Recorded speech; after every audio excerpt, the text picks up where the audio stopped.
I want to bring in Michael McFaul, former U.S. ambassador to Russia and NBC News international affairs analyst. Okay, you heard him.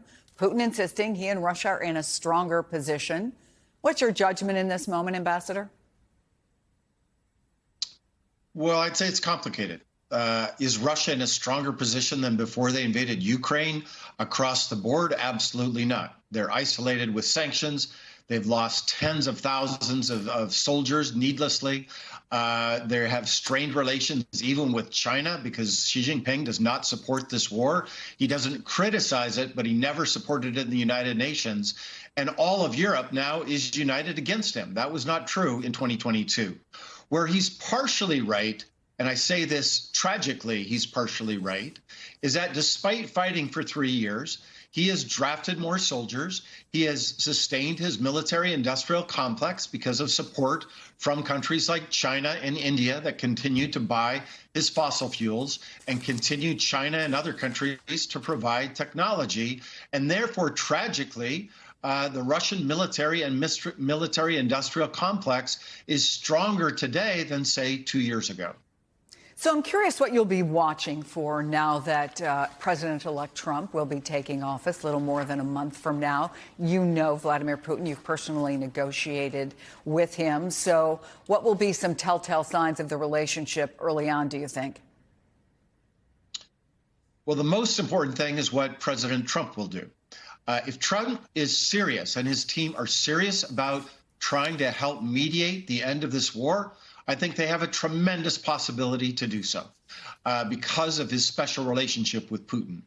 But if they come in and they just say, well, tell us what you want, Vladimir, and that will be the deal, which Ukrainian territory, neutrality, no NATO membership, lifting of sanctions, that's not a deal. That's not the art of the deal. I was just reading The Art of the Deal this morning. That's capitulation. And that won't lead to a sustainable peace. And I hope President Trump and his team understand that.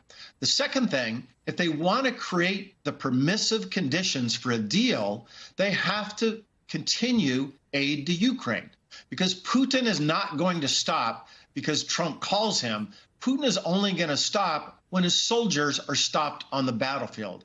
And a necessary part of that is for us to make sure that he understands we are not abandoning NATO. We are not abandoning Ukraine, excuse me. One more thing I want to ask you about from today when Putin spoke. He also told Kyiv that he would personally ask former Syrian dictator Bashar al-Assad about Austin Tice, of course, the American journalist who went missing in Syria 12 years ago. Earlier today, Secretary of State Blinken talked about what the U.S. is doing right now to get him home. Take a listen. I saw Deborah and Mark Tice, the entire family, about 10 days ago in Washington, just before I went back to the region. I committed to her, I committed to Mark, I committed to the family that we would leave no stone unturned in finding Austin and bringing him home. Since then, we have fanned out everywhere with every possible source, every possible actor who might be able to get information.